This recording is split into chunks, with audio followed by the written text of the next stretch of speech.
Alright, here's part 2 of my boiler videos. I installed it earlier this summer. I've had it running since October 1st. It's now almost January. It's been running great. I have had absolutely no problems with this thing. It's at 166 right now. I got turning off at 170 and on at 165. Seems to be working really well. Temperature last night was down to 20s. It's probably 30 something right now. And it's been well over 12 hours since I filled this thing.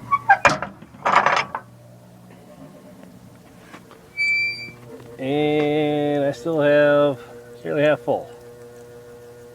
So I got plenty of wood in there still. Water wise, I have absolutely used no water in this thing since I've added it. And there you go, right there. Put some marks on here just to kind of, so I remember where it was at. I did change a few things on it. In the door, I installed a blower. Kind of had a forced air system. Now, I've turned the blower off. So now all it does is just pull air through that right there. So I've kind of went back to just a natural draft and it's working great. It was definitely burning a little more wood with the forced. It was getting up to temp a lot quicker, but I think it was eating a little more wood. And I did change a few things in my garage where I had it running up and overhead. I changed that, and now I've got the pipes, instead of going in the garage there, at the corner you see those PVC tubes sticking out to the right, it runs in front of the garage underneath the doors and goes into the house and to my furnace in that direction. So the garage is heated in a little bit different way. I'll show you guys that here in a little bit. We'll head inside, take a look. Alright, now I'm under the crawl space of my house. Right here's where it's coming into the house at. There's my supply running off there to the hot water heater first. And there's a return. Alright, so there's the return coming back. Alright, this one's the one that goes for my garage. There's a black insulated ductwork right there. So that black box outside with the squirrel cage in the garage, that blows into that right there where the small 12 by 12 heat exchanger is. Heats it wonderfully. Never had my garage 70 degrees in the middle of winter. It's working great there. Alright, this is my garage. That squirrel cage I was talking about earlier is inside there. It's just a box with a filter on it on both sides. And it pulls the air from in here, underneath the crawl space, that 12 by 12. And right up out the top right there. Keeps my 28 by 32 garage heated with no problem. Matter of fact, it's 70 in here and it's like 32 outside. There's a thermostat right there.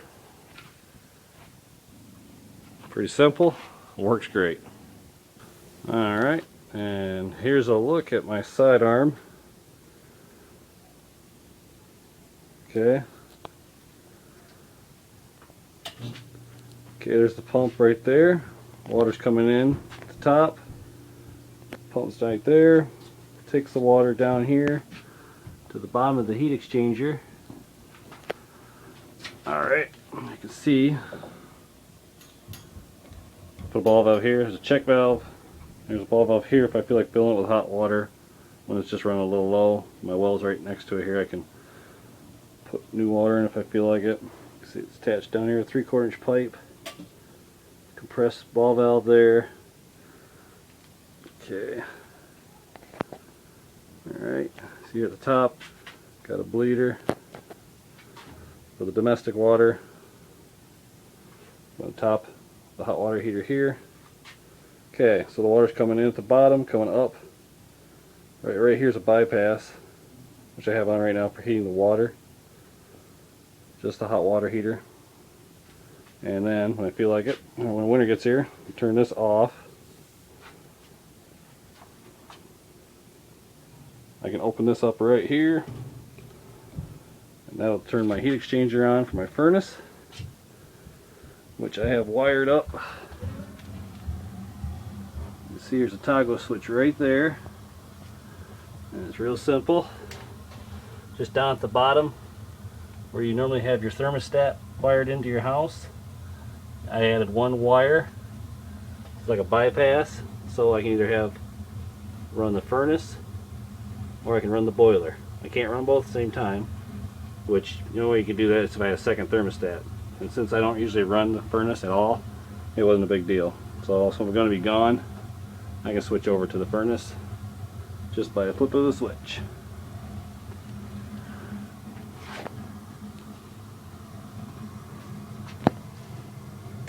And there's the return, heading back out to a heat exchanger under the crawl space. And here's a shot of it all insulated up.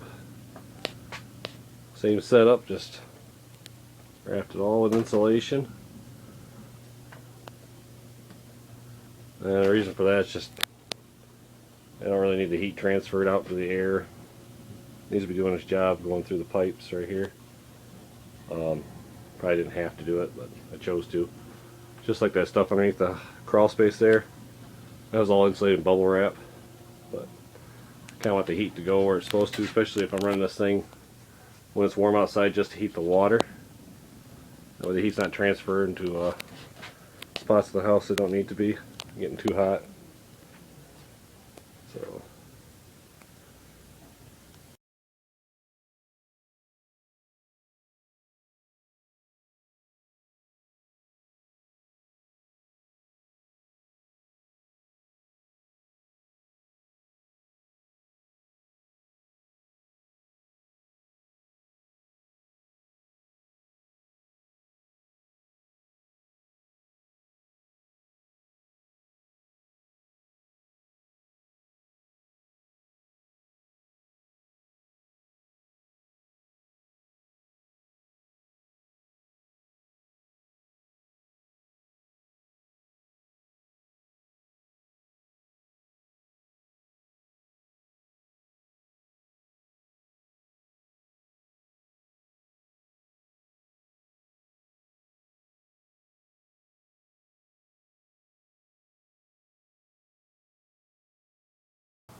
Alright, that's it, I guess. If you guys got any questions, just feel free to leave me any comments down below.